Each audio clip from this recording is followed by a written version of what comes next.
মাধ্যমিক পরীক্ষা সেদিনকে শেষ ছিল, তো যথারীতি আমার একটা দরকার এমনি রাস্তায় বেরিয়েছিলাম। তো দেখছি যে ছেলেমেয়েরা বই খাতা ছিঁড়ে কুচি কুচি করে রাস্তার মধ্যে ছড়িয়ে উড়িয়ে ওরা সেলিব্রেশন করছে কি ওদের পরীক্ষা শেষ। আর আমরাও ছিলাম ওদের থেকে কেউ 8 বছর 9 বছর 10 বছর আগে আমরা উচ্চ মাধ্যমিক পাশ করেছি, ঠিক আছে। তো আমরা এসে বাড়িতে ফিরে ওই বইগুলোকে যত্ন করে তুলে রাখতাম। আমাদের থেকে যারা জুনিয়র পাড়াতে কি আমাদের বাড়িতে, তারা ওই বইগুলো নিয়ে পড়াশোনাও করতে পারতো।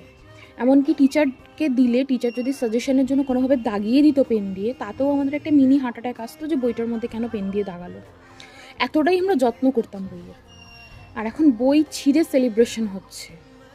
জানি না যুগ কোন দিকে এগোচ্ছে, বা জানি না মানে এদের বাড়ি থেকে কিছু বলে না কেন। আমাদের সময় হলে তো মানে পরীক্ষা শেষ তো ভুলে যাও, ঘুরতে নিয়ে যাওয়া, আগে কেলি আটা বানিয়ে দিত বাবা মা। এনিওয়েজ,